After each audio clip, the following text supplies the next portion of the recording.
All right, here we go. We are live. Thank you so much, everybody, for joining us for our Earth Day 2020. We're all in quarantine together, and this is our time to really figure out not only ourselves, but what we can do for the planet, how we can really step up, step forward, and come together to bring us forward even more as a collective, because this is one planet that we get, as you all know. And it's our job to keep it healthy, to keep her moving forward, and to keep her actually breathing and being able to regenerate herself. So I'm so stoked to have you here with us, as we have Kai Van Bodie, we have Dawn Tipping, we have Karina Newsom, we have Danielle Blunt, David Beaudry, and Mo Brosette, all bringing you awesome information to really take where you are and give you actionable steps to move forward and really dive into what you can do for yourself and for our planet, and what we can learn from our biology, from permaculture, from breath, from using our fears, and from our ancestors in this ancient alchemy. So first and foremost, I am bringing on one of my friends, Kai Van Bodie, who is going to lead us through a non-denominational meditation type prayer, so we can all get together around this beautiful space that we have, and then he'll go into even more of his magic, and we'll come right back. So Kai, thank you so much for being here with us. It's my honor and privilege. So glad to be here. Yeah. Good. So I will let you just dive in real quick. Kai is a pioneer in holistic medicine and ancient alchemy and modern neuroscience. So he has this beautiful background that incorporates everything that we're going to be talking about today. So Kai, it's all you. Awesome. And Kristen, 3 minutes for this, right? Yep, 3 minutes, and then you have 9 to 10 minutes after that. Okay, great. And you'll hop back in the between. Okay, awesome. All right, so sitting or standing wherever you are, if you're catching it on the replay, let's just start to tune in to our own bodies. So if you're standing, knees are bent, tailbone slightly tucked, lengthening through the crown. The posture matters because posture affects consciousness. And then next is to place your hands on your body. A biofeedback is becoming really important right now. There's little devices that we wear, like this is called the Whoop strap, to monitor my heart rate and my recovery. And yet we come equipped with innate biofeedback technology, which is our getting the hands on the body. So one hand on your heart, middle of your chest, one hand on your navel or solar plexus, wherever feels comfortable. And then sitting or standing, close your eyes. And just begin to listen deeply inside your body as you start to take slower, deeper, quieter breaths in through the nose, out through the nose. Really let the breath be smooth. And as we smooth the breath, we smooth the mind. Now, there have been conclusive studies done on cities where crime rate diminishes when meditators in up above hundreds of meditators meditate together. It affects the collective consciousness. Our heart is magnetic, our thoughts are electrical, and when we hold a really powerful positive emotion and thought, or a really strong negative one, it ripples out beyond us. So I invite you to smile now. In the midst of all that's going on in the world, just smile and let that smile melt down through your heart as you breathe. And begin to shift the breath right into the heart, as if you can breathe in and out, as if there's an air intake right in the center of your chest beneath your hand. And as you breathe in, you floss that beautiful breath through the heart. And as you breathe out, you let that breath move out like fibers and threads connecting you to the earth. And begin to tune into what's important for you.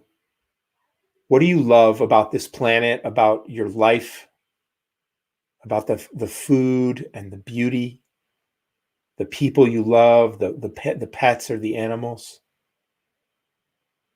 Bring something into your mind's eye and into your heart that generates that positive emotion: gratitude, contentment, joy, hope. And as you breathe, continue to fill your body and let that emotion from your heart begin to reach out into every cell of your body.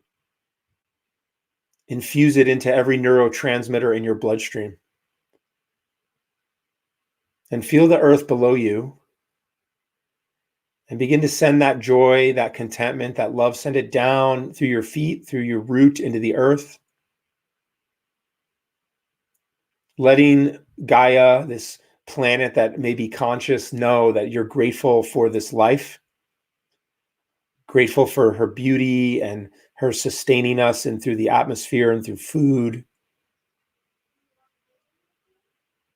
And as you turn up the volume on that gratitude through the breath, through the images you hold in your mind, through your smile on your face, feel your body filling with that light of joy, gratitude, contentment. And let it begin to radiate out around you, into your life, into the lives of those you love. Being the lighthouse in this time that can seem dark. You carry the temple, you carry your vibration, you carry your state with you, and it expands beyond you. See it lighting up those around you. And then bring that top hand down to the bottom, palm over navel, just like that. And start to just breathe in the abdomen and see the earth inside your navel, a small earth the size of a tennis ball. See earth as it looks from outer space, blue, green, white, beautiful. And as we ground out, just shine the light as if there's a flashlight in the center of each hand. Shine that light on the earth. See it healing. See it bringing joy to people's faces. See it bringing resolution to some of the world's biggest problems.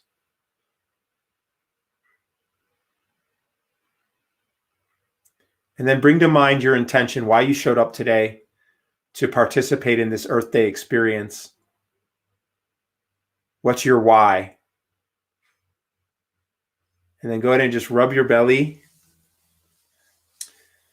and shake out your hands. Yeah. All right. So we begin.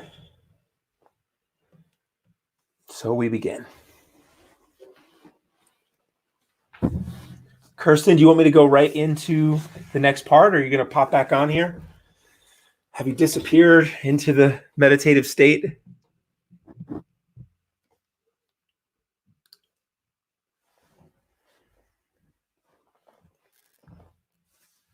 Yeah, you go for it. Take it away. Okay. All right.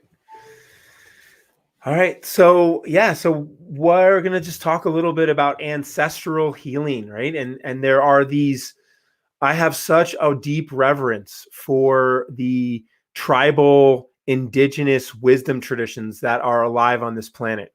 The Native American, the Chinese indigenous healing traditions, which I'm most deeply investigated and entrenched in. And there is some beautiful lessons as these traditions have been studying the cycles of this planet for thousands of years and passing that information on in oral tradition, through stories, and in some cultures through a written tradition, like such as Chinese medicine.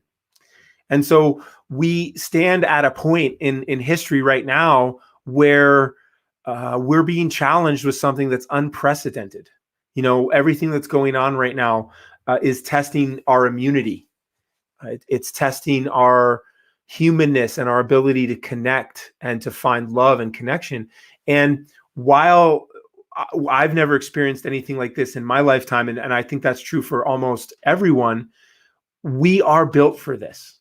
Our ancestors survived. I mean, the Great Depression, the two world wars. There have been so many examples in history where we have been challenged as a race, and we have so far to this day survived. And so the first part of ancestral healing is, how do we learn from the mistakes of the past as not to repeat them? And there are two aspects to that. You know, the first aspect is, historically, what is happening on this planet in the imbalance with the way that we utilize resources, in the type of energy sources that we choose to power our cars and our governments. There is a history of the indigenous people teaching us that there is deeper ways to find balance. And I believe one of the keys to moving forward as a race to speak about on Earth Day is what I refer to as the singularity. And the singularity is this concept, this idea that human race is in a very sticky point right now. It is in a place where our future is uncertain. And there is a path to healing, as the indigenous tribes teach us and tell us, that there is a pathway where the earth gets to be come into balance and to have renewable energy, and for people to start to get along. And there is a path where maybe some of the human race doesn't survive. And singularity refers to this idea that it's unlikely that everyone is going to go back to being paleo and hunter-gatherers and living off the land. That technology is not going to go away. And it's unlikely that if we don't get access to some of these ancient healing traditions, and we don't start to look to that indigenous ancestral wisdom for how we develop our technology, that our technology will also not survive. And so the singularity represents the path where we take the very best, most effective aspects of ancient technology, of ancient ancestral wisdom traditions, breath work, meditation, permaculture, which you're going to hear more about today from Don and some of the other teachers. And yet we also need to fuse that with the very best of our technology, renewable energy, technology that is with nature, that is modeling the intelligence of nature and building on that. So that's the big picture. Now let's get down to the more individual picture, which is, what do specifically the ancient Chinese wisdom and healing traditions have to teach us about our own ancestral healing? What can I do in quarantine for myself? And so this ancestral healing has an emotional component and it has a physical component. We know that there are genetic and epigenetic components to our lives, meaning that you were raised in a family lineage and your family had particular emotional, mental tendencies and wounds and traumas. And as loving and kind and intentional as our parents were, oftentimes we still would inherit some of their wound, some of their trauma, some of the blind spots of what they didn't know. And we can either drown in that trauma, we can either be limited and by it, drowned in it, recreate it in every relationship, in our finances, in our romantic relationships, in our health, or we can harness that wound to become our gift. We can harness the traumas to learn from them, to use them as fuel and leverage to grow and to change and to become stronger and more compassionate. And that can lead us to healing our ancestors, honoring our ancestors, and then living that truth out through our lives. That's called shadow work and honoring it. And then, Kirsten, did you want to say something? I can't hear you. Are you muted? Yes, just coming back in when you're ready. Okay. What's that? I'm just coming back in when you wrap up. Okay, awesome. So the last part is through our bodies, that some of this ancestral trauma or the gifts that we're given to heal come through our bodies. And so the food we eat, the way we breathe, the way we hold our bodies will literally determine whether that karmic energy is going to continue to play out or we're going to be able to transcend it. We could go much deeper into that, but I'll just wrap it up there. The beauty, though, is that when we choose to eat those tonic herbs, those organic foods, when we choose to honor the earth, that money that we spend, not only does it impact us and our consciousness and our health and our quality of life, it also impacts the earth itself. So cool. I'm going to wrap up right there. I love it. I love it. And for everybody listening, Kai has so much information and is so brilliant in all of this that if you want to, you can leave any questions in the comments area and I'll go through those, send them to Kai. He'll answer them. And then in our roundup email, if you're part of the Unify Humanity community, you can sign up at unifyhumanity.org. And once we get all the questions answered from today, I'll send that out along with the recording. So, and all their links too, so you guys can link up with Kai and the rest of our presenters today. So thank you so much, Kai. You're so welcome. Have a great day. An honor to be here and looking forward to watching the other presenters. Yes, they're amazing. They're amazing. All right, see you. Bye. Okay, so thank you everybody for being here. We have quite a few people viewing this from different locations. I am Kirsten Asher, founder of Unify Humanity, for all those who don't know, and I'm so excited again to have you here with us. We have so many more amazing presenters coming on. And one thing I wanted to do before our next presenter is read this. A friend of mine posted this today for Earth Day, and I thought it was amazing. Her name is Rhea, and it says, "Society at large has lost touch with the fact that for thousands of years, ancient enlightened peoples have been telling us that we are miniature models of the cosmos, that all in the universe can be found within us. We're both star people and people of the earth. The current condition of human race mirrors our management of Mother Earth. We breathe the air that is her lungs. We drink the water that is her blood. We eat the foods that are the product of her great and beautiful body. How can we be any healthier than she? For we are she, and she is we. We have become the greatest parasite Mother Earth has ever known. A healthy ecosystem of Mother Earth mirrors a healthy inner ecosystem of the human being. So what will we choose? To take care of her is to take care of ourselves. To take care of ourselves is to take care of her. And for we are she, and she is we." So I just wanted to share that with you, how beautifully put that is, especially as we're all in quarantine and in this pandemic together, and what we can do to take ourselves forward and really be a unified people. Our next presenter is an amazing woman. Her name is Karina Newsom, and she is a biologist and conservationist. And she's going to share with us some really good tips that we can do to take us forward as understanding us and nature and all this beautiful ecosystem that we have.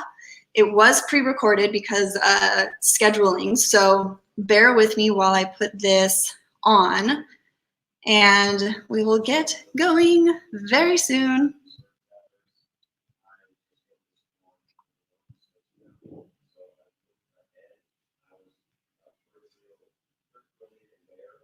All right, and here we go.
Okay, we are back again and just trying to figure out the sound. If somebody can let me know right now, is the sound working? Can you hear me on your end?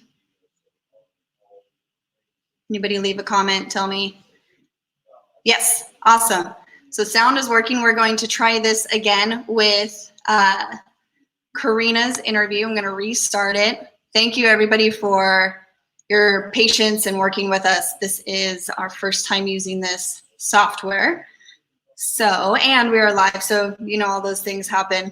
All right, yes, okay, great. So let me try this again, and thank you everybody for letting us know. And we will make this work. Sharing audio. All right, perfect, perfect. And now here is Karina again. And playing. All right, we're here with Karina Newsom, who is a biologist on the East Coast. Thanks so much for being here. Thanks so much for having me. I am excited to dive into this with you because I think there's so much that we can learn from what biology can teach us, as well as moving forward after this pandemic and what we can do. So what was your original interest for getting into biology? What's that backstory? So I grew up in Philadelphia, in the inner city, where there wasn't a lot of obvious biodiversity or natural spaces necessarily, but I had a desire to know what was out there beyond where I was living. And so I always had an interest to see for myself, as much as I possibly could, the diversity of life on Earth. And so I had lots of wildlife encyclopedias, plant books, National Geographics, where I got to see as many species as I could possibly take in, and I was always asking for more exposure. Like, how can I see the species that are living on the continent of Africa? How can I see the cultures of people who are there? And just kind of filling myself and making myself aware of the diversity of life on the planet, even if I thought I would never see it with my own eyes, but I just wanted to know what was out there. And I was not aware of any careers necessarily that were for people who liked animals. The only one I was aware of was like being a veterinarian. So I pursued that for quite a while as a kid, until I got to high school and someone just happened to reach out to me who worked at the Philadelphia Zoo, and she was a zookeeper, and I had actually never been to the zoo, any zoo at that point. And she was like, hey, why don't you like come behind the scenes with me and just see what, a career working in a zoo looks like. And at first I was like, a zoo? Like, that sounds kind of corny. But when I went, that's where I was exposed to the number of careers that can exist for someone interested in biology. And that's kind of what kickstarted my career in biology, which started out first as a zookeeper, which is kind of on the animal care and breeding side of the conservation of threatened and endangered wildlife. And now as a graduate student, I am studying birds. Specifically, they're kind of my favorite group of organisms. I'm studying birds as a graduate student at Georgia Southern University. Nothing about birds in North America. So I had to take ornithology, which is the study of birds, in college. And in that class, I knew before I took it that we would have to like memorize 150 bird calls and like 200 bird species. And I was terrified because I'm like, I can't identify a single bird outside. So I took that class, totally fearful, totally like not looking forward to it. And then I ended up falling in love with birds because I realized, oh my gosh, diversity was literally around me this whole time. At that time, I was in Ohio for school, and I never noticed just because I didn't know to look. I didn't know what to look for. I didn't even know how to notice. And when I learned how to do that, and I had a really passionate professor who would cry when he would talk about certain, parts of bird life, and I just like caught the bug. So that's where my love for birds and the desire to study birds kind of blossomed. Wow, that's incredible. It's always fascinating to me what sticks into people's memories and minds, and then kind of creates this little creek of interest and curiosity, and then it just grows into a river, and then all of a sudden you find yourself in the middle of it wondering how you got there. That's a really good way to put it. Yep. Exactly. Yeah, it's fun to watch the trajectory of that in various people's lives, where you think it one way and then like a hard right or a hard left is always the fun part that you get to go through. Yeah, definitely. So with all of the things that you've studied and areas and subjects, what are things that we can learn from biology and from that diversity that will help us moving forward after we get through this pandemic? So I think that the most important lesson that I've learned from biology, from studying biology, is essentially the importance of richness of diversity. And when it comes to people, I've always been aware of diversity because I'm usually the only person of color in a room, particularly in my field of study. So I'm always aware of a homogenous space, and so even for just personal reasons, for like the comfort level of just my existence, I'm like, I wish there were more different kinds of people where I am. But as I looked closely at biology, I realized that diversity is actually very important for survival. And so it's at every level of biology, you have to have diversity represented, or else you risk being wiped out or being unhealthy, not being having a lot of vigor. So even at like the smallest level, like the genetic level, having diversity is very important, even for individuals, because if you are homogenous essentially, or you have a lot of this, for the same reason that we cannot marry our siblings, right? Because genetically we're very similar, and that will kind of bring about the display of very toxic or dangerous diseases in our offspring. We need to be with someone who's genetically not like us, right? For the healthiest kinds of offspring, and that's for any kind of any species of animal. If you move up to the population level, right? Say you have, and this has been the case many times, especially for endangered species. Say you have a population of cheetahs, right? If those cheetahs are all very genetically similar and you don't have a diversity of genes in that pool, one stressor will wipe out the entire population because they're all susceptible to the same thing. So disease is a very dangerous risk for populations of organisms that are genetically the same, because they are all vulnerable to the same stressors, respond the same way physically because of their genetic makeup.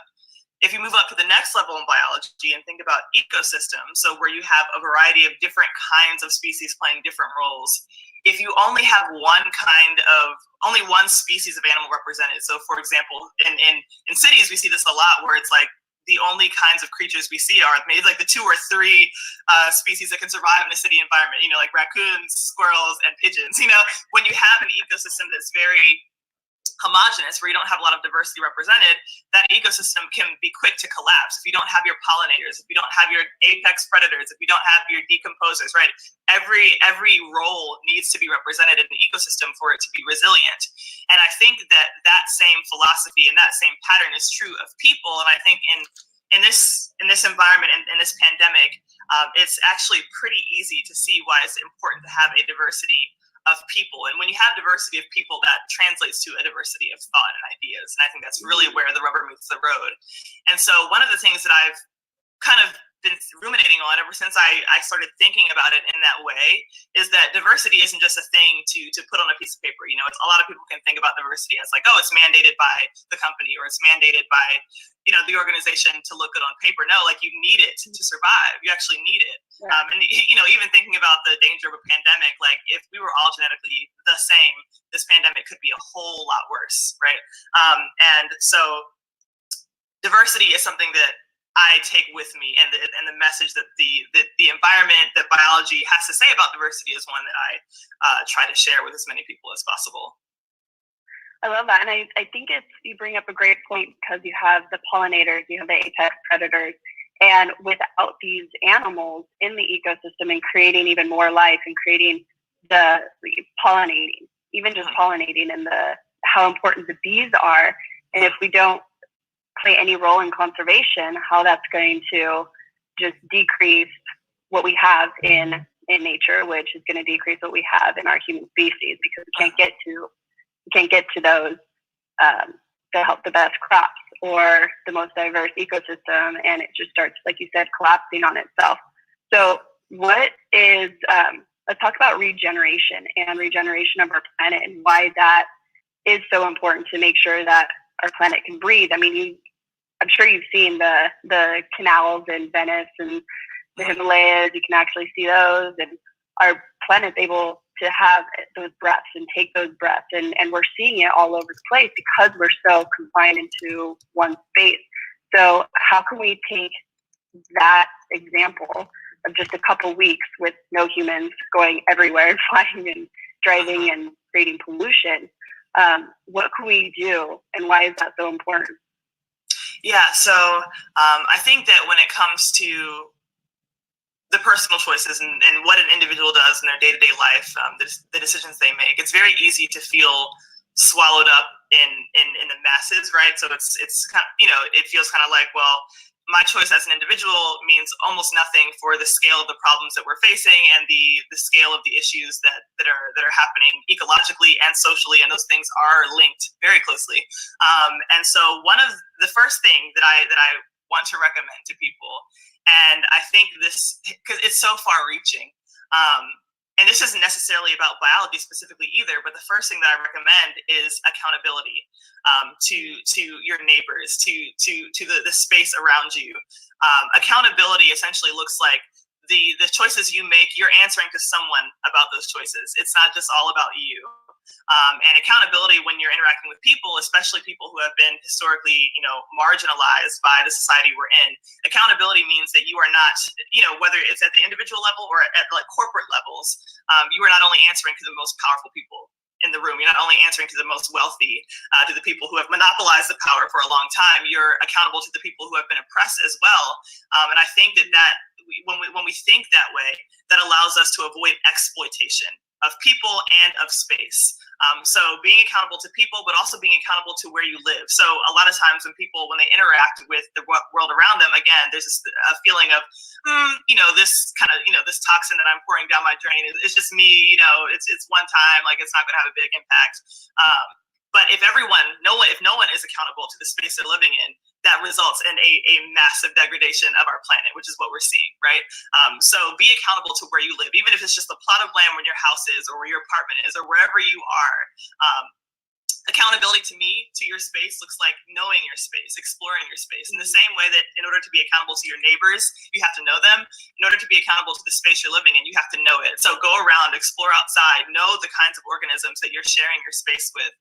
Look at the birds, look at the insects, look at the plants. And I think that when people are aware of what's sharing their space, they are more conscious of the ways that they are impacting it. So accountability to place and accountability to people, I think, are very important. And then thirdly, civic engagement. Again, some of these things seem very separate from biology and wildlife and conservation, but they are almost at the center of it. When it comes to some of the big impacts that we're having on the planet, a lot of those are done because of the corporate structures that exist, the political structures that exist, right? So sometimes individual actions adding up create really big problems, but a lot of times the structures in which we live are creating a big problem as well, and that's what we're seeing. So being civically engaged, which means just participating in the democracy in which you live, telling your representatives for your county, for your state, what you want to see happen is actually very important. Voting on issues, being aware, right? Until recently, actually, in the past couple of years, I never really paid attention to like local elections very much because I just felt like, I just need to think about like governors and the presidency, right? That's not true, because the local officials that we have in our counties even are the ones that are basically dictating how our land is used, the safety of our water, the safety of our living spaces, of our air. They make decisions that impact our daily lives and also impact the biodiversity where we live.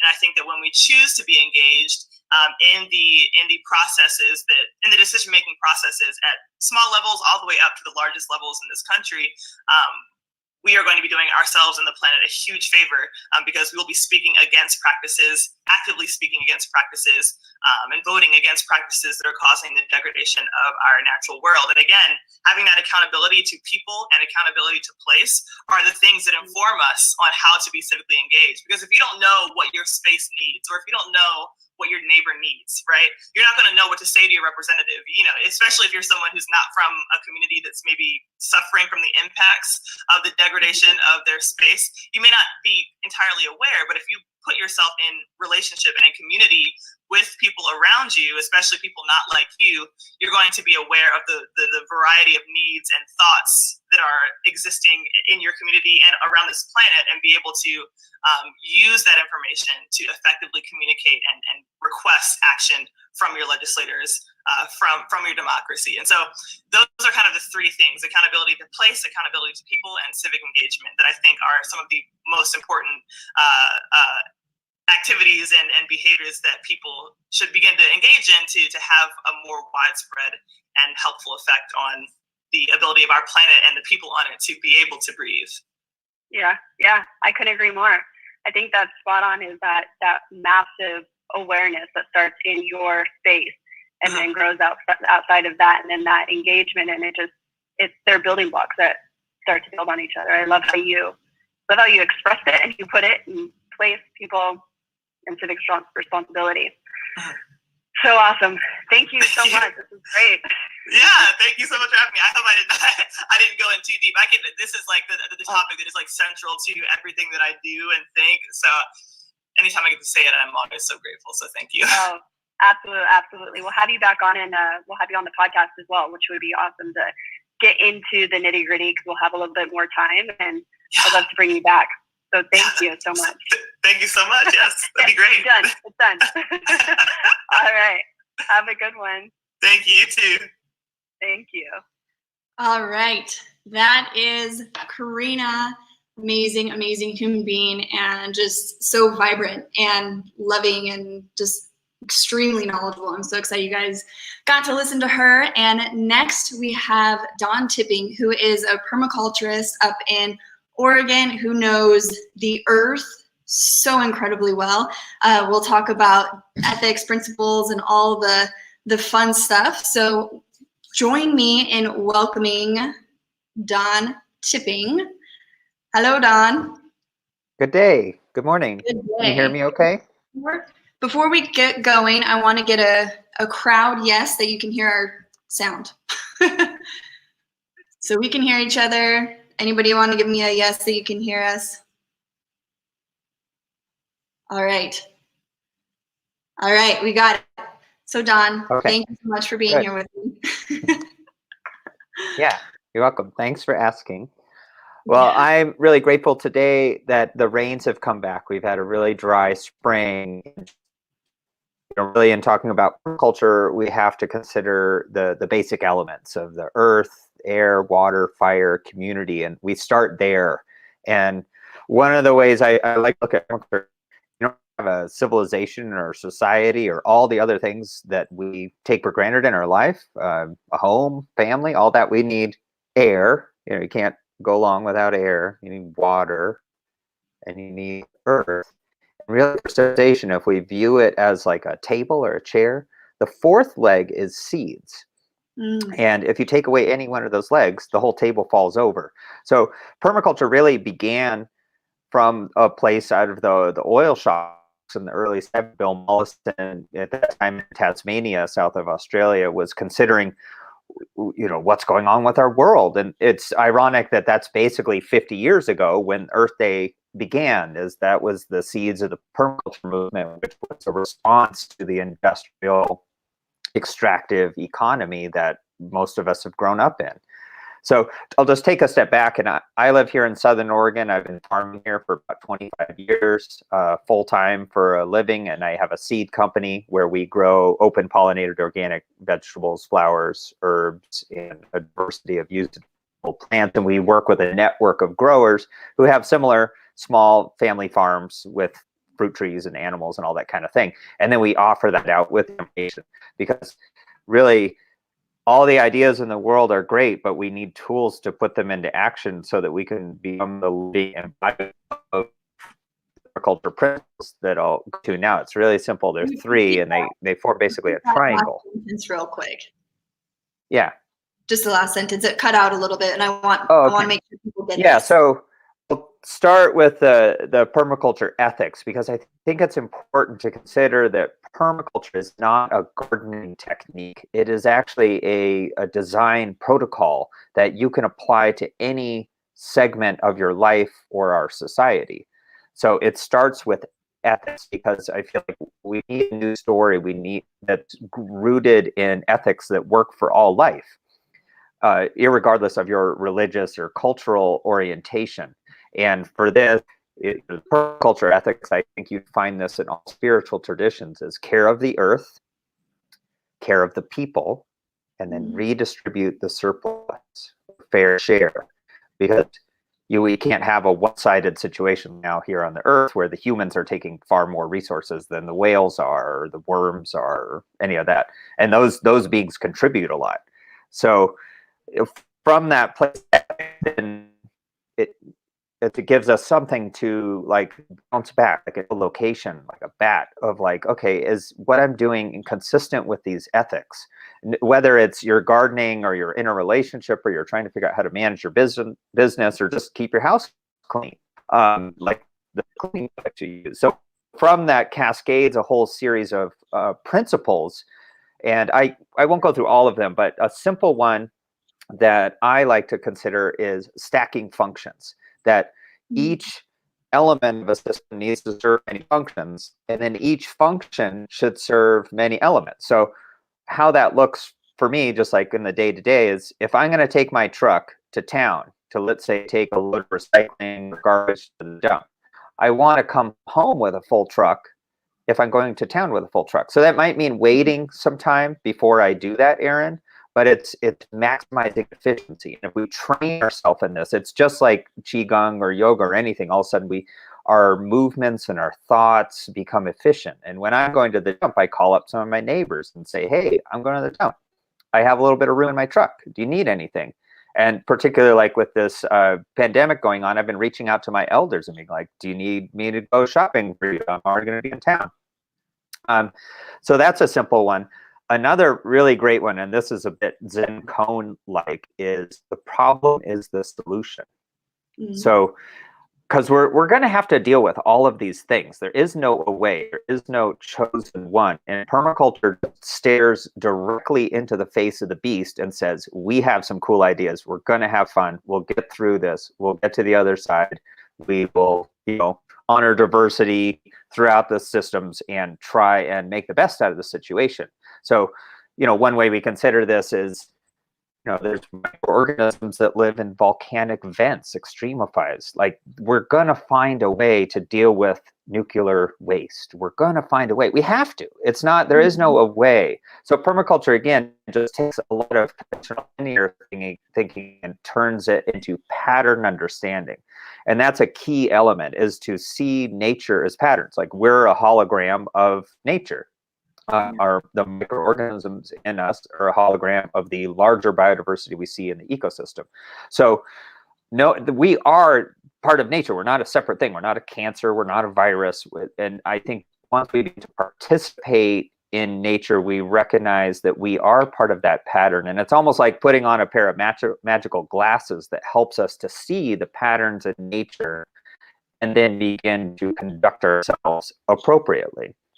So in that pattern observation, one of the things I repeat to myself almost daily is develop a nucleus and then radiate outwards. So the area right outside my house should have, some of the basic culinary herbs that I want. Like, every morning when I get up in the morning, I go outside and harvest mint and nettles and dandelion, and then I add in my French press with a little bit of mate, and I've harmonized myself through, that little nucleus of those tiny things. And you could live in an apartment in Tokyo and have some little pots outside on your balcony with those core things. And then as you get that, it's like the training wheels on your bike, and you get a little better at it and you go from there. And then you develop the next level. And another way to look at this as a seed guy is, I say, heirloom tomatoes are the gateway drug into gardening.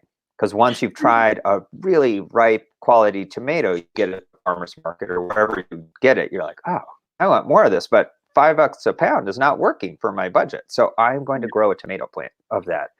And then you realize, oh, I want the same for basil and cilantro and summer squash. And the next thing you know, you're planting strawberries and then raspberries. And then next thing you know, you learn about factory farming and chickens, and you want to have a couple chickens.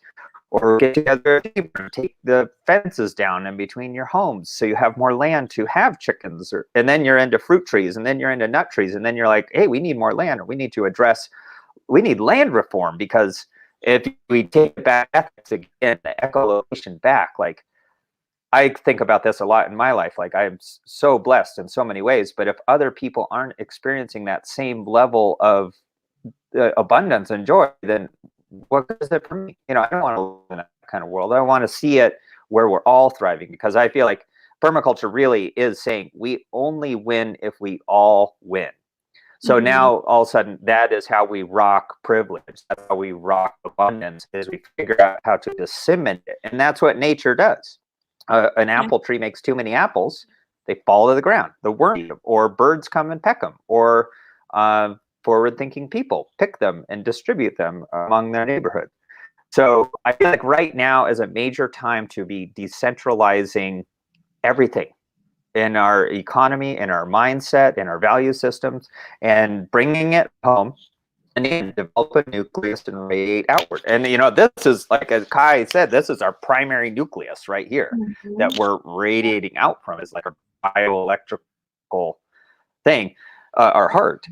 But how, permaculture, again, it's a design methodology, and I'll just kind of summarize it here. Yeah. You stay in observation for as long as possible. You don't make any assessments. You're just looking, listening, tasting, smelling, feeling. Make no judgments about it whatsoever.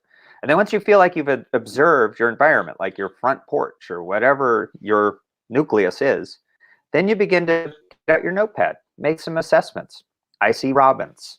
I see weeds. What are those weeds? And then you learn, like, oh, many of them are useful and could heal me. And then we begin to plot a design. We come up with some ideas of what we could do with our observations. And then we test it, we implement it, and then we go back into observation. How is it working? And then we begin to make assessments. And you can see how it's a loop. And this is really what permaculture is. If you get this and begin to apply it in your life, you don't need to read the books, you won't need to go to any courses, because it's pattern recognition. And once you grasp, like, we have all the tools, our five senses, our, the super sensible capacities, they're all in us, but you have to use them. And so that's what permaculture really is this design methodology that we apply to natural systems to increase abundance and resiliency for the long haul. Because if we don't, and here's the, we always have to put on the Dr. Doom hat, the cautionary tale of human civilization is forest, field, plow, desert. That's what humans have done. And we have to change it. And right now is this giant sonic boom of awareness that everybody's hearing, that we have to change that pattern, or we'll just keep repeating it. And that doesn't seem very fun, at least not for all beings on the planet. And permaculture is considering all the beings, as I would, hopefully that we all are as well. So I'm going to go back to that ethics thing and just close there, because perhaps our time thing got shifted off a little bit. And in the links, I'll put a few resources we have from our seed company, Siskiyou Seeds. We're developing our blog and YouTube channel, and have a lot of free resources, including like a 50-page free PDF on a 100-square-foot garden. Start there. If you don't have gardens, start with 10 by 10. If you could radiate out. So again, care of the earth, care of the people. Another way to view this, if you're feeling a little less anthropocentric, is care of the species, and share, redistribute the surplus back to the prior two. And if we could all rock that, we'd have a beautiful reality here of biodiversity. Yeah. So I'll kind of contrast that with a really insightful person, Helena Norberg Hodge, made the statement. I'm just going to leave this kind of challenging, ugly thing here, because we need a little motivation, maybe. That gym buddy that's going to kick your butt. Helena Norberg Hodge, she won the Right Livelihood Award many years ago. She's Swedish and worked a lot with Tibetan communities in Ladakh, India. And she made the statement, and it challenged the heck out of me, that capitalism has never existed on the planet without genocide, slavery, patriarchy, and the destruction of biodiversity. Humans have not figured out how to do capitalism without those things. And we have to. We have to figure out a new system. It's not going to be called capitalism. It's maybe, Earthism or something. Because if we don't, we're just going to keep being on this crazy merry-go-round that I don't really think any of us are thriving on to our fullest potential. So I really appreciate the opportunity to share a bit of my thoughts, and I hope to share some resources that will benefit you in your life and your health and happiness and the ability to thrive and encourage others to do so. So thank you. I agree so much with everything that you said, and as somebody who doesn't have the most developed green thumb, I definitely tried the tomatoes and the arugula, which were both pretty easy to grow and keep alive. But just how you explained it of the patterns and the building blocks, and like Karina was saying, it starts here. Kai was saying it starts here. You know, it's always right in this space of awareness, and then it starts to open up. So I love how you brought that all full circle with how we can look at everything through patterns, through efficiency, and not necessarily be so separate from what permaculture can teach us. Oh, yeah. There we go. There you are. Awesome. Well, thank you so much, Dawn. I appreciate you being here, and send along those links, and I will put those in the email and get those out to everybody. Great. Thanks. Awesome. Thank you. Thank you. Beautiful. So we have had Kai Van Bodie, Karina Newsom, just had Dawn Tipping, and next we have a good friend of mine, David Beaudry, who's going to come on and take us through some breath work. And breath work is one of those things that just is obviously a natural for us to do, but it brings so much more clarity into what we can do and be as a human being. And so he's gonna bring us through that and share with us some tips and tricks. But he is an integrative movement specialist. He's studied psychology, qigong, is massively aware. So I'm excited to bring you on, David. Thank you for being here with us. Oh, unmute your mic. There we go. There we go. You know, it's such an honor to be on. Okay. Wait, stop real quick. Pause your mic and then bring it back on. How about now? Better? I could always. Maybe this might be better. Does this sound better? No, the sound, maybe pop off and then link back on with that link I sent you. Try that. Okay. We are standby with us. David is going to share with us, like I was mentioning before, breath work, and give us all the tips and tricks that we can really get embodied into who we are as a human being and understand our body awareness and our breath awareness, which leads us into the awareness that we can have with the people and places around us, just like Kai and Karina and Dawn were talking about. So let's bring David back. Hello. Hello, hello. Can you hear me okay? All right, yeah. Amazing. Yeah. Perfect, Well, perfect. Well, I will to let you. Well, thank you so much for putting this together. It's a real honor to be here with all of you and so many amazing souls. We're learning so much from Western science about the use of breath work and these spiritual technologies, because as everyone shared, it all comes from inside the nucleus in our heart. And so when we do this breath work, not only does it boost our immune system, cleanse our blood, and as we cleanse our blood, we start to open our mind, right? And I want you to remember this: your breath rate controls your heart rate, which controls your brain state. So as we start to tune into the breath and use it more consciously, we can calm our nervous systems. And instead of acting from a place of fear, lack, or limitation, we can act from a place of love and generosity. So I'm going to teach you the ninja version of this very simple breath work practice called tumo, which is a Tibetan word, and it means inner fire. And I do this every morning for about 15 minutes at a minimum. And I've been calling it recently intention-based breath work. And there's so much, scientific research, and neuroscience around our ability to hold a state of consciousness, hold a quality of love, of generosity, and that when we tune into that place, our field, our electromagnetic field, the study of heart math, shows that it expands. And thus, people who come into our space will feel that sense of calm and groundedness and unconditional love. And when we go into a place of fear, our field contracts, it gets smaller, right? And so that's what we're healing right now. This, I've been calling the coronavirus the coronation, the coronation. And, it's a great blessing in disguise that all of us get to go within and the earth gets to rejoice and heal. So we're going to amplify our intentions through the breath and drop into a deep space together. And it'll help us metabolize all the wisdom that's coming through. And so here we go. Sit up nice and tall. You could be standing. And if you are sitting, come onto the front 1/4 of your chair. Feel your crown extend upward. Let's take 3 deep breaths, inhaling through the nose. Exhaling, letting out a sigh.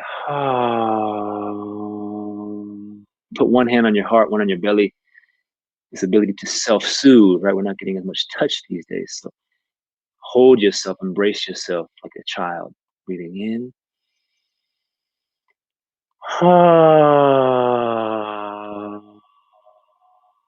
Grounding our mind and our emotions. One more time. Big inhale. Let it out.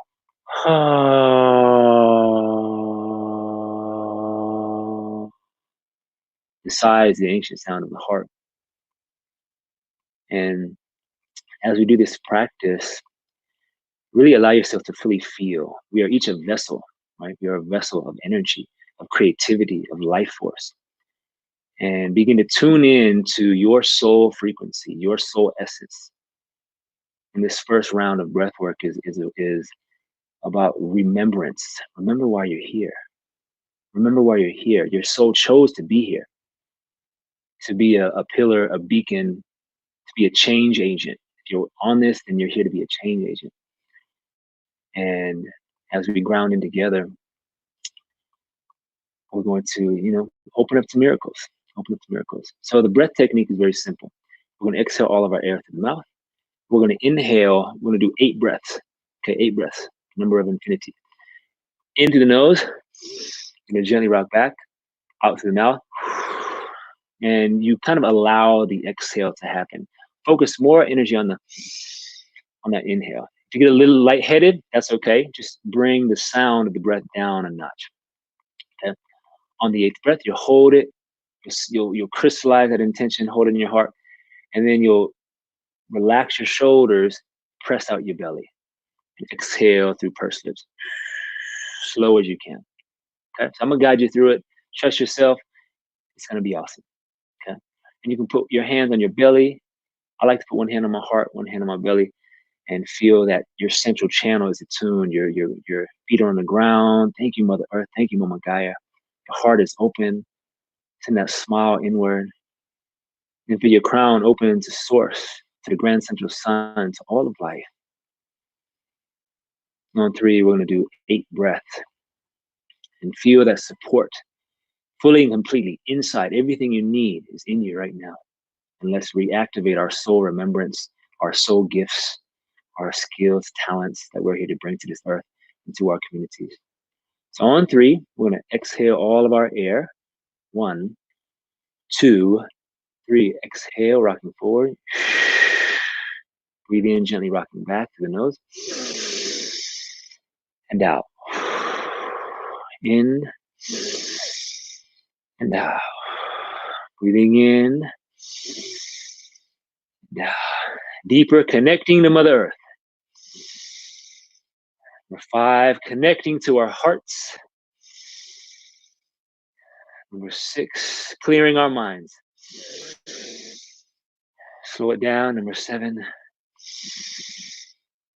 And number 8, inviting in miracles. Breathing in and hold it. Drop it down into a round belly. Relax your shoulders. As you open the lips, breathe out as slow as you can and feel the inner fire inside of your belly and your heart. Remember who you are.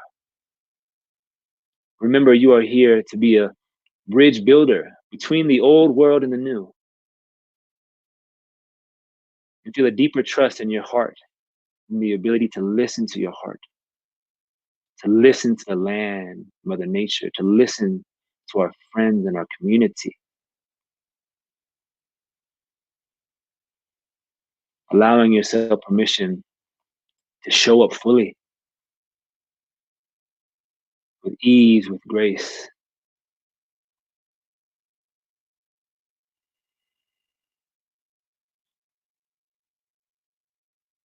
And breathing in slow in your belly. In this moment, call in your ancestors.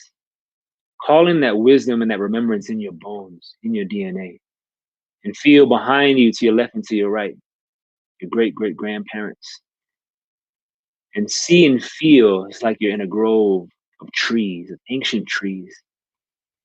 And each tree represents part of your lineage. Each one of us are indigenous to Earth. Each one of us knows inherently how to live with the Earth. And so in this moment, let's breathe and connect to that remembrance.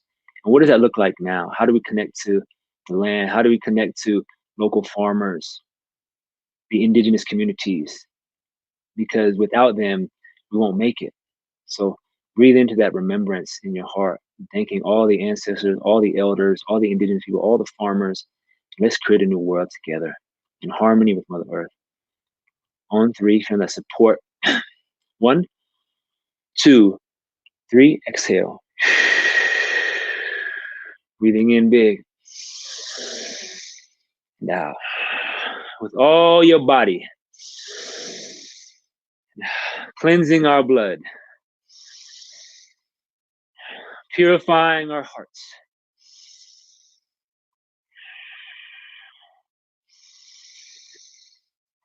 Six, even deeper. Number 7, calling in grace. Last one, with all your heart and soul. Breathe it in. Hold at the top. Feeling that support of your ancestors. Drop it down into a round belly. And as you open your lips, breathe out a thread of golden light. And see the honor of all those who have come before you. And see within your DNA an activation of mastery within your DNA. A remembrance, the wisdom, and the skill, and the possibility. And see yourself making new connections in your community, in your neighborhood, finding ways to honor each other, giving back to the earth. How can we have a generous heart? And during this time of great change, instead of going into fear and lack, how can we move into deeper love and generosity?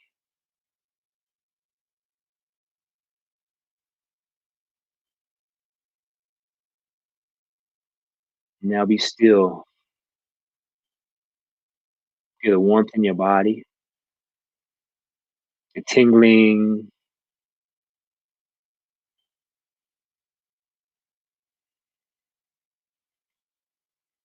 And inwardly say to your heart, I am ready.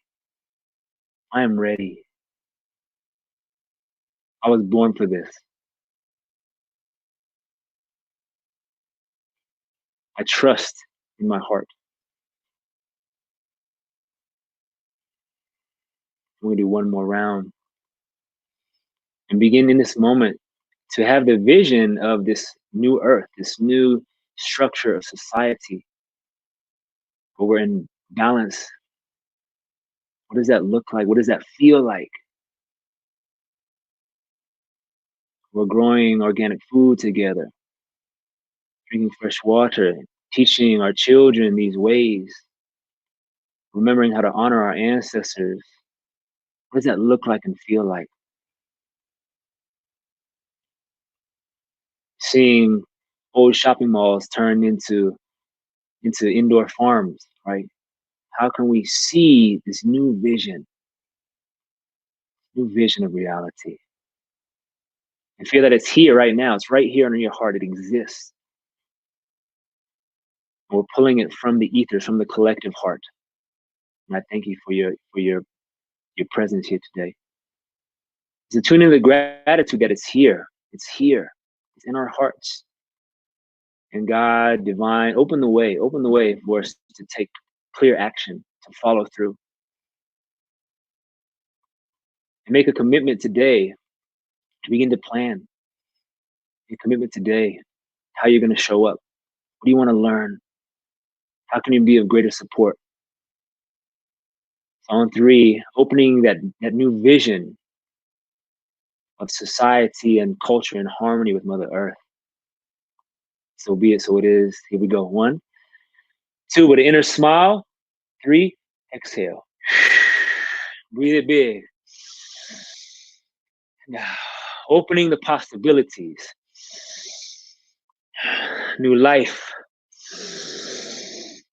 Regeneration. Death and rebirth. 3 more. Slow it down. When you're ready, take that last one with all of your soul. Breathe it in. Hold it for a moment. Love it.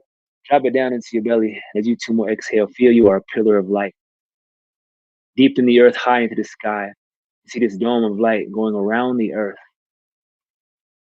See a sacred geometric pattern lighting up across the globe as our fellow human species tune in and listen. And see the healing of our lands, our inner cities, our townships, our mountains, our deserts, our rivers, our waters, the sky.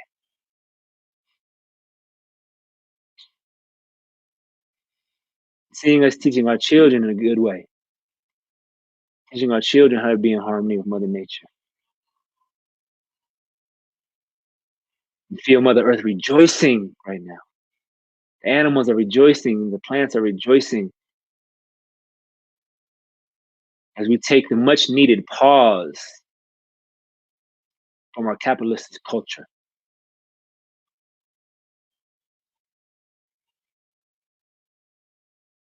And so feel that deep inner pause. A slowing down that we're all being asked to. And embrace that slowing down. Embrace that listening. And if any insights came in this moment, write them down, journal them. What are you committed to moving forward from today? What's one action you can take?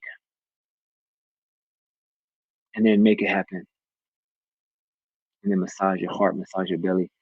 If you're feeling a little hot or warm or sweaty, that's perfect. It means you got it down. And then move in a nourishing way. I usually like to roll my shoulders a little bit, stretch up. Oh.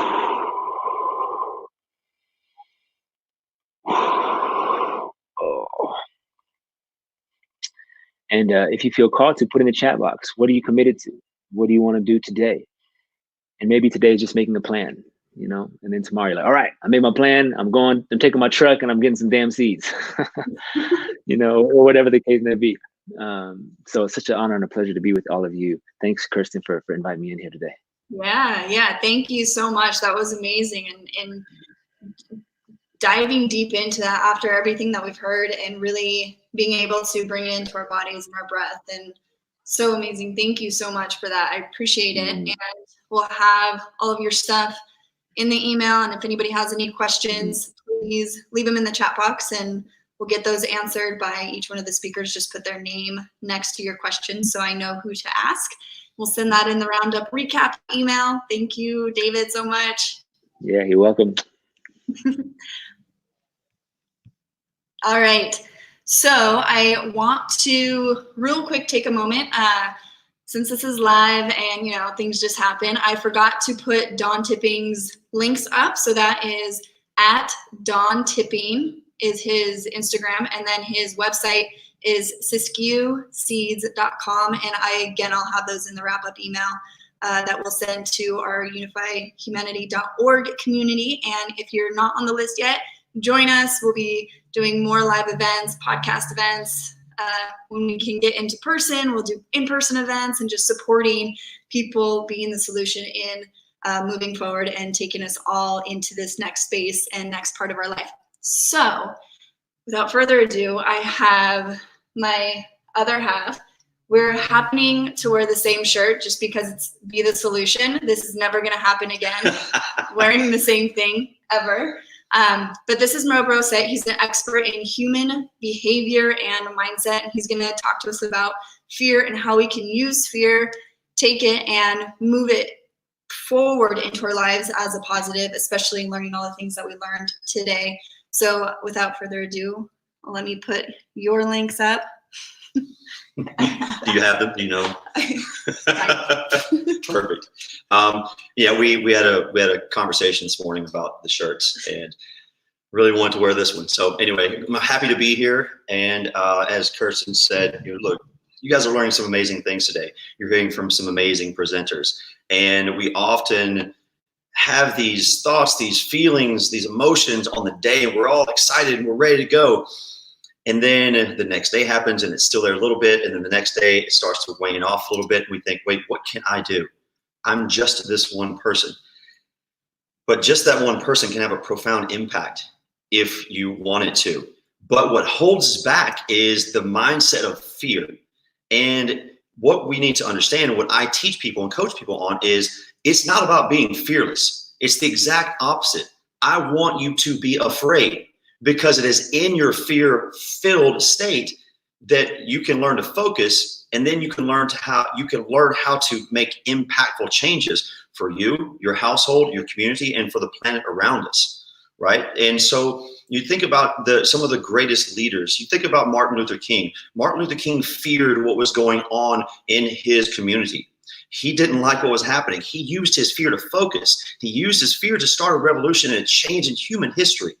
So it wasn't absent of fear. It was in the presence, and because of that fear, that he was able to create this massive movement.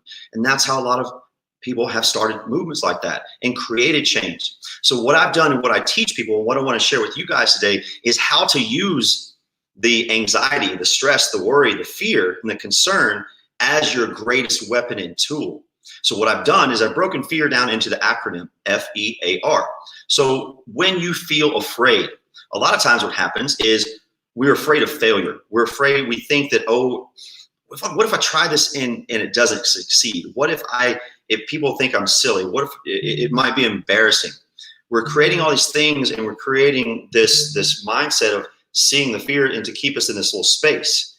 But what we need to do, however, is use the fear. Instead of thinking of fear as failure, we turn that fear into focus. So the moment I become afraid of something, in what we're talking about today with the earth, with the planet, we're fearful of what the future will bring if we don't make a change. Okay, so what can I focus on?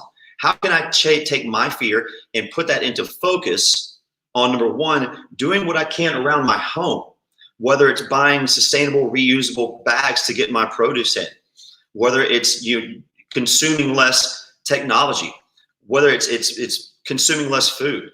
Focus on what you can control, and that's it.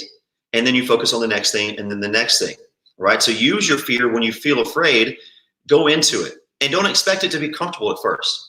And it shouldn't be. That's why we run from this so often, is we feel that sensation of anxiety, worry, concern, etc. And we go, oh, I'm going to step back here and stay in my safe space. I want you to go into that space and focus on what you can do in that moment. Don't worry about the future. Don't worry about 10 years from now. I know we want to save the planet, but if we don't focus on right now, 15 years is not going to matter. So focus on what you can do. Next, when you become afraid, get excited about what you can create. We create these expectations that we think it should be this way. You should respond to what I'm saying or what I'm trying to do. And we create false expectations on where we think we should be or what other people should be doing. What we need to do, and what I teach folks to do with the fear model, is to get excited for the opportunity of what you can create. Again, using the language of going into not what we don't want and what we don't want to see. Rather, we're focused on what we are able to create, what we can control. So get excited about the opportunity to challenge yourself. Get excited for the opportunity to try something new, to fail at it, learn a little bit, and get better at it the next time. Because we've all learned through failure. I mean, you look at a baby, prime example, right? A baby doesn't stop learning how to walk, although it falls over and over and over. Eventually, we all manage to stand up and walk. We know how to do this. However, when we live in this fear-filled state, we tend to just sit back into our box and go, I have this expectation. I don't think this is going to work, so I'm not going to do it. Do it. Do it, fail, learn from it, do it better the next time, and then you will be successful in your endeavor. So get excited about that opportunity for you to do that. The next one is the A in fear, which is creating awareness. But first, we tend to think about not being able to accept where we are, who we are, and thinking that, again, like the expectations, things should be different. We need to accept, listen, here's where the planet is right now. This is what's going on.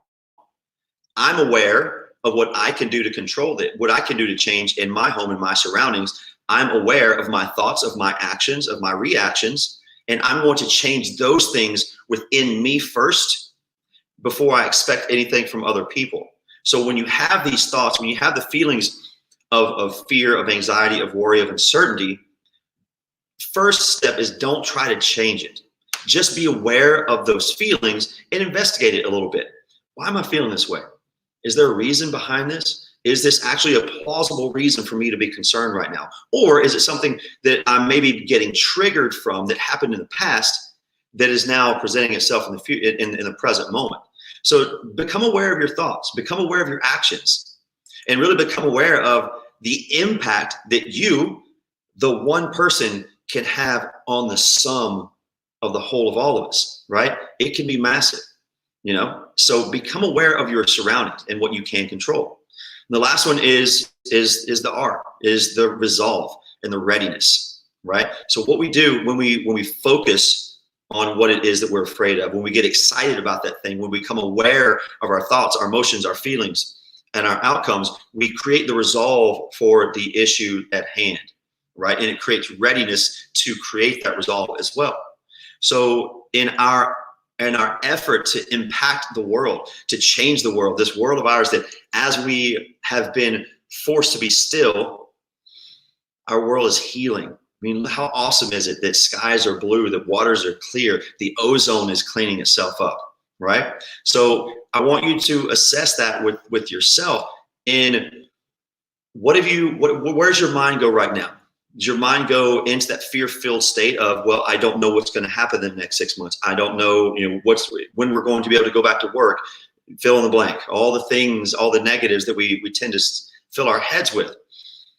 Change that fear into focus, excitement, and awareness of what's going on in the big picture. What's going on in our planet right now with the healing of it. And what we could do, imagine if we did this once a quarter. Imagine if you took 1 week a quarter and just sit, be still, consume less technology, consume less food, consume less movement, driving, right?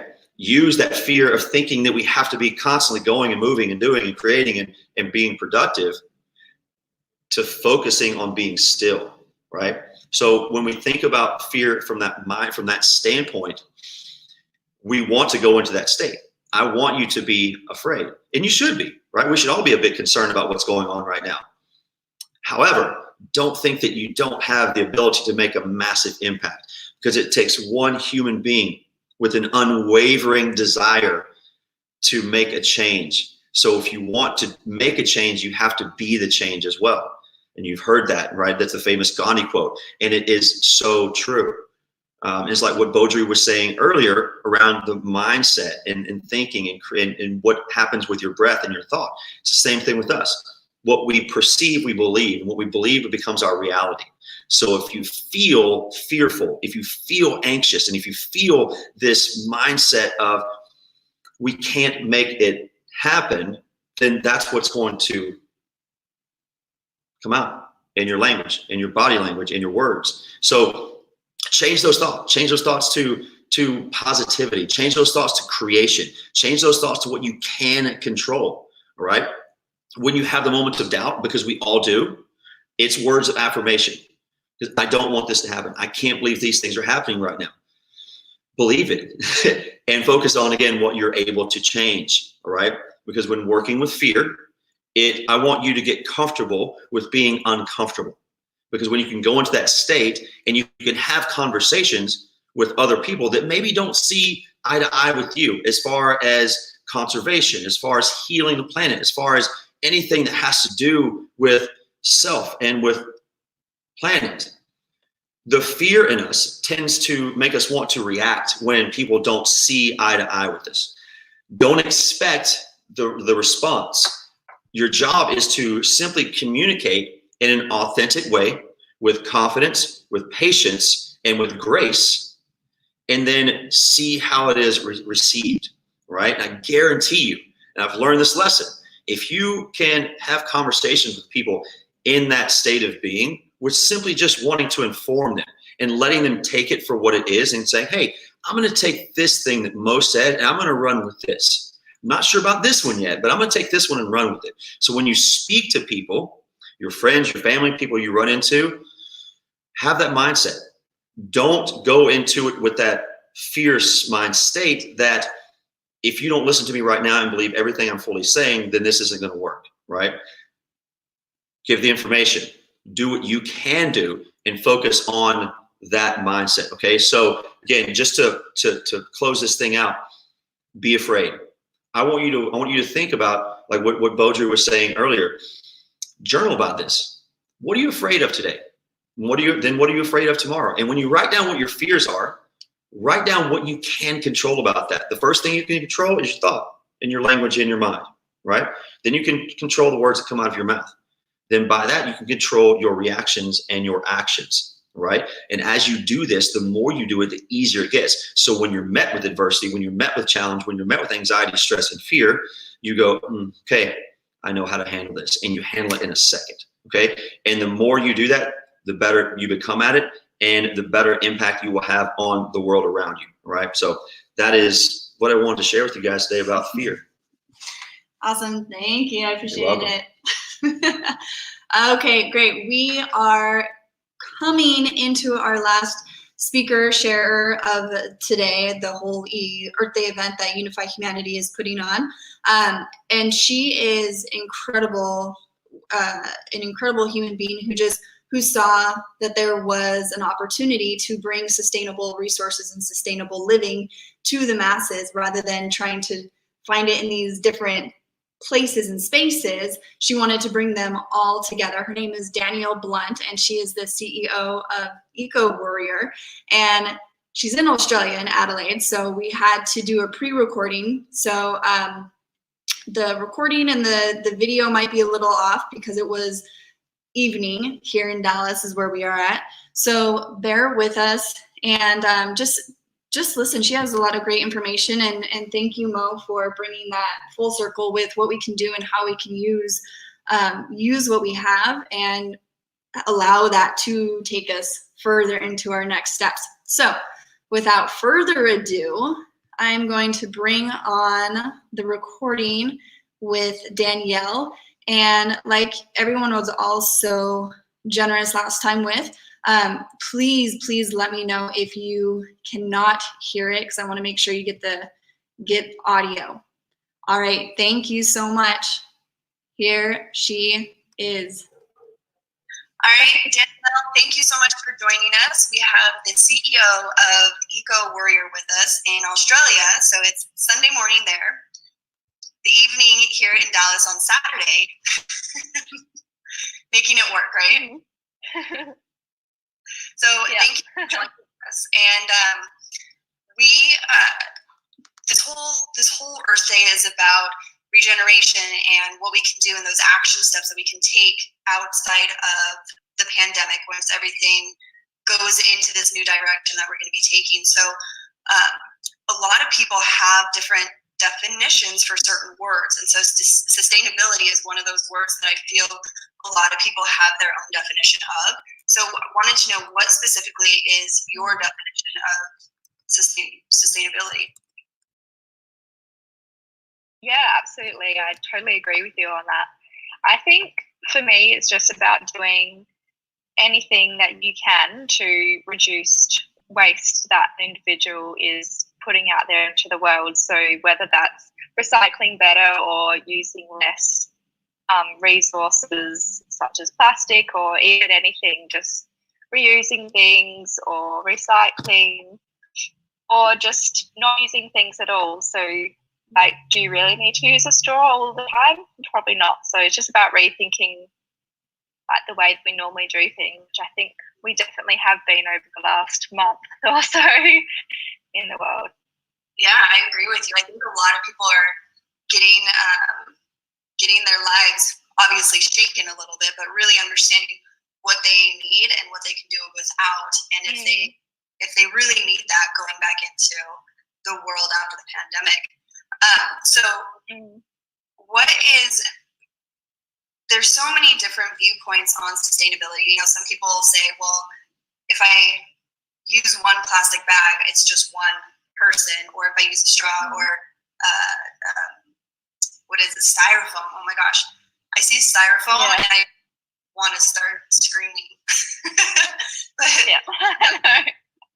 Why is it so important, even just those small efforts of not using styrofoam or choosing to use less plastic in your home, or those little plastic sandwich bags?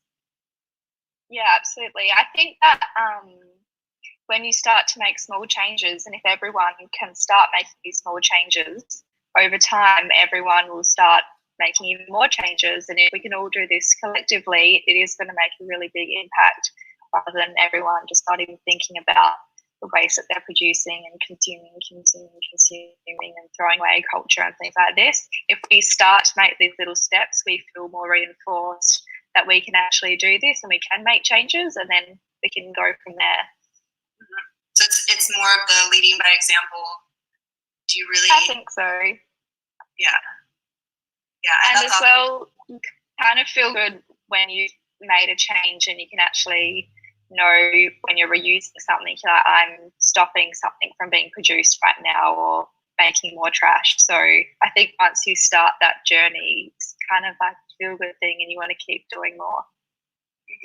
Yeah, it's like building that awareness outside of your container, your space, and then it's somebody, I forget the example somebody gave me, but it's along the lines of you start doing one thing, or if it's working out or something like that, you're doing one thing and you're running, and then you start prosthetics and you pick up a little bit more, and then you want to do more heavy lifting, and it's just like all these different things get more and more exciting, and you're now adding to the whole even more every time you bring on something.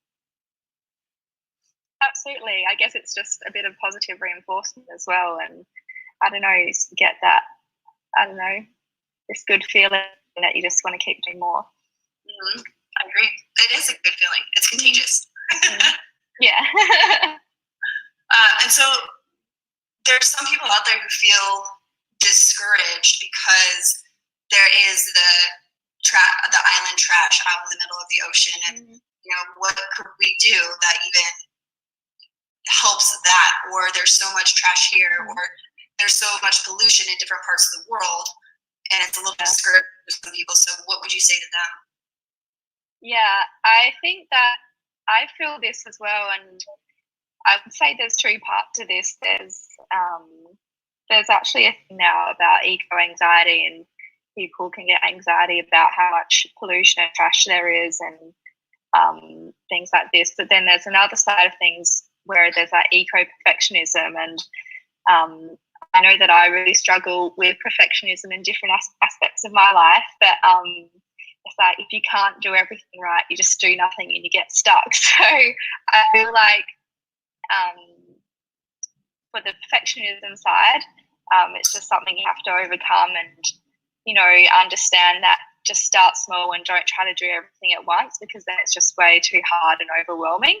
So if you just make these small steps, you will slowly get there over time. And then when you think about all the trash that's already there, you know, one person alone can't fix this, but I know that there's many different companies and people doing different things that are making these cool inventions and things like that. There's machines that go through rivers and stuff now and take the plastic out of the rivers and all these amazing things. So I feel like if everyone can play their part and do small bits to help the environment, there's also other people and companies now doing these amazing things. And I think I feel hopeful that we'll get there in the future if we all work together. I agree. And it is that working together, and maybe the small things that one person doesn't feel like it's affecting that much, but maybe you can volunteer for one of these companies or, you know, work for one of these that is making this bigger impact that you can really be proud of something like that.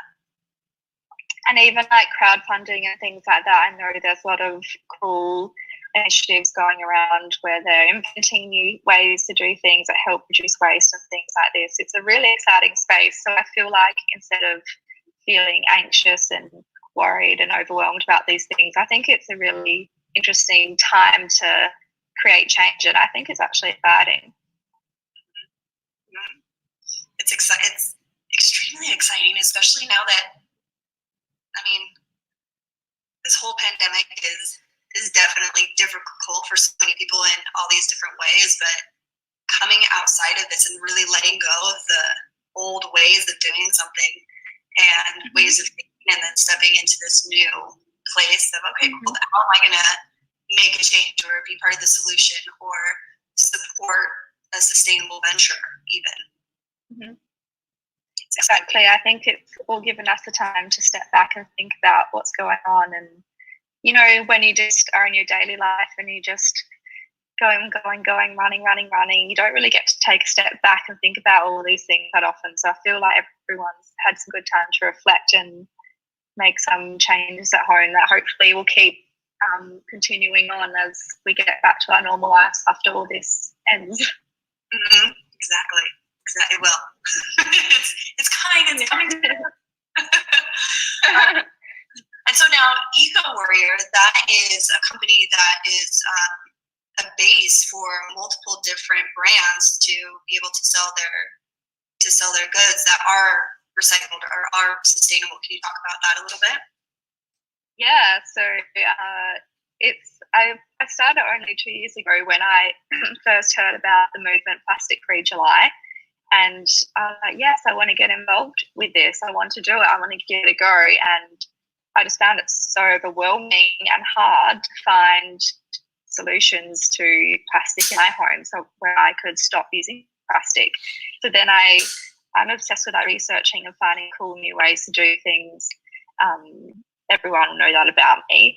And so I just kept researching and doing all these things, and I ended up making an Instagram account and a website to help other people to be easy to find these solutions, because back 2 years ago it was actually quite hard to, find things like dental floss in a glass jar instead of it being wrapped in plastic and things like this. Just small things like that. It's like, this is plastic, there must be an alternative, and then I would go on a hunt and find the solution. So I'm still on that journey, but I really like it. Yeah, I think it's great. Because that's, I think, something that adds to the overwhelming part of it is you want to do something, but you don't know where to look for bamboo utensils or, those little stretchy things that go over. Yeah. Yeah, or cotton ones, or beeswax, right? Yeah. I'm gonna do it. Yeah. I think that's right. Yeah. When I came across Eco Warrior, initially I was like, oh my gosh, this is amazing that it's all of these different brands, because now you're supporting the brands and you're also supporting the people who are looking to make an impact in their own specific way, in their own individual way. So one, thank you for that. That's yeah. And two, I think you guys are doing a great job spreading the word and making it really easy for people to do that upon themselves. Yeah, definitely. We try to make it fun and easy and not perfectionist, because I know a lot of people get upset that if everyone has different values, and we just try to be open to it all, because not everyone's full on vegan, not everyone's fully plastic free, and I think that if everyone can come together and know that everyone's doing a little bit to do their part for the environment, that's the main thing, I think. So that's what we're trying to achieve anyway. Yeah, I think you guys are doing a great job. Thank you. So as we wrap this up, what are 3 easy steps that people can take to take action immediately that are not overwhelming? I think, I guess now it's might be harder because I don't know if everyone is able to go to farmers markets and things like that. I think they're more where we're from. You can really just go to the main grocery stores where it's quite hard to buy plastic free. But I guess things that you can do is just make sure you're reusing bags that you already have, not asking for new plastic bags, or invest in a cotton bag or something like this instead if you run out of your plastic ones. When you're in the supermarket, try to buy produce that isn't already wrapped in plastic. So instead of buying the bag of oranges that's wrapped in the netted plastic bag, choose your loose ones. And same with the cucumbers and things like this. Just try to look around and just try to see if there is alternatives that are already there. But what else you can do at home is, if you can get to a bulk food store, just keep jars that you've already got at home, and you can use them to refill your stock that you need replenishing. So it's just little things like this that you can do that are essentially you're reusing things, and it's free to do that. And then the other thing I would say is to not overwhelm yourself and to not spend a whole bunch of money at once. Don't just go out and say, oh, I need to replace all of my plastic with things that aren't plastic. I guess that's not really the solution we're looking for here. So I would do, when you've just run out of your toothpaste, or you're running out of toothpaste soon, think about if you want to try some plastic-free options for that, and then have a look around. You probably won't find any at supermarkets because they're not mainstream yet. But if you Google them, there's lots of different options for even something simple like plastic-free toothpaste. There's different things like they come in jars, or you can also get little tooth tabs as well. So I guess when you finish your plastic item, just give it a Google and see if there is a plastic-free solution, and just work through it slowly. That's awesome. I dig it. I'm waiting for our toothpaste to finish so I can try the tablet ones. Yeah. I'm just itching them. It's also really good for traveling. Perfect. Thank you so much. And for anybody watching, if you have any questions for Danielle, definitely put them in the chat box. And at the end of this, we'll send out the recording to everybody and send your questions to Danielle, and we'll get those answered for you when we send out the wrap-up email. So thank you so much. Appreciate it. And thanks for having me. Awesome. You're welcome. We are back again. Thank you. This is the end of our Unify Humanity Earth Day celebration. I hope you guys learned some great things, are able to take some of what you learned and turn them around and put them into quick action steps.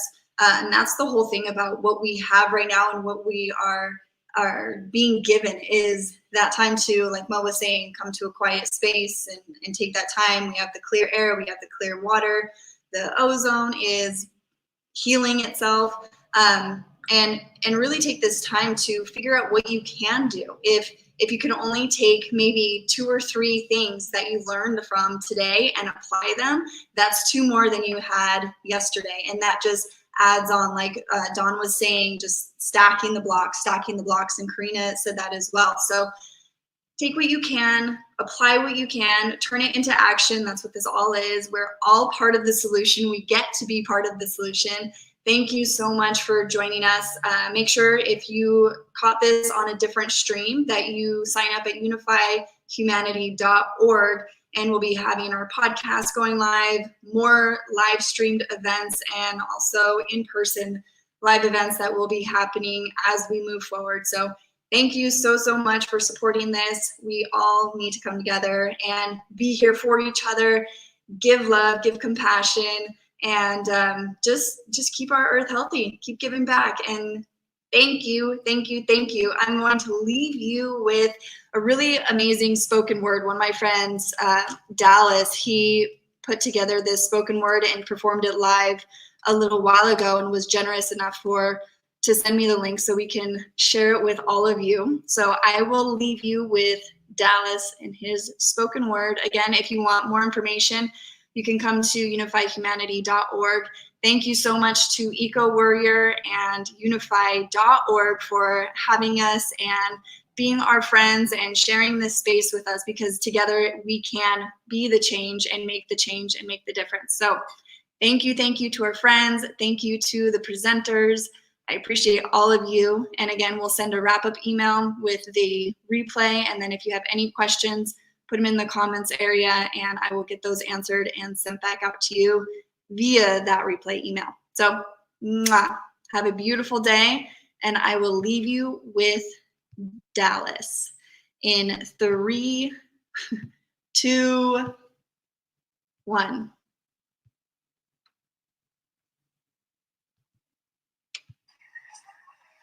Since the beginning, we sang songs and wrote poetry to honor her sacred name. When I was in school, we learned about Purple Mountain's majesty and amber waves of grain. But by then, something had already changed. She became a commodity. We made her a commodity. See, we forgot the truth about our connection.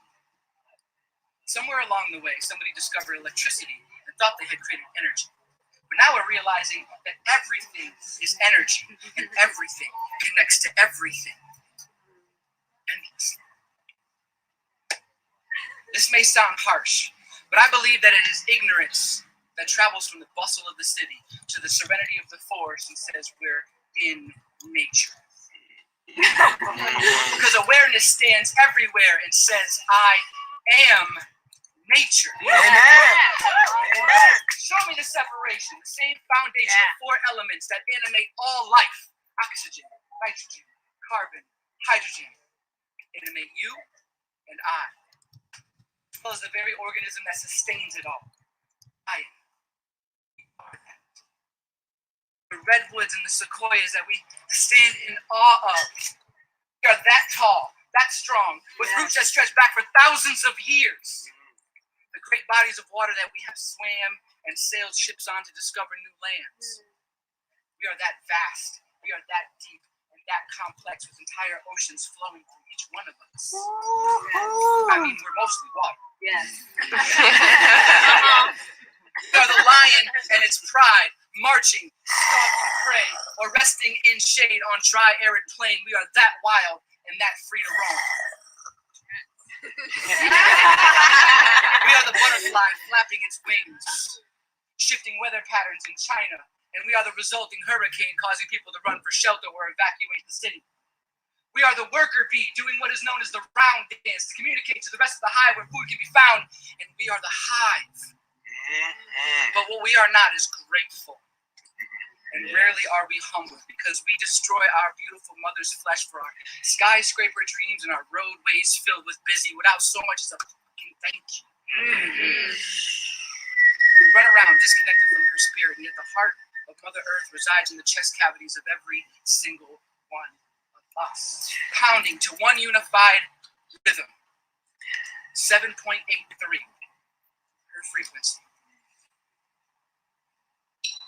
Ignorance travels from the bustle of the city to the serenity of the forest and says we're in nature. So here's an example of the separation. They tell us there's a drought in California, but the showers are on down at the beach 24/7. So we can wash off the water when we get out of the water before we go home to shower. And at the same time, halfway across the world, there's a girl barely 9 years old carrying a 30-pound bucket of water 3 miles every day so her family can cook and clean. We pollute our mother, we waste her resources, and we self-destruct. How can we mindlessly violate that which sustains us and not also destroy ourselves? So what's the solution? I believe first and foremost it is to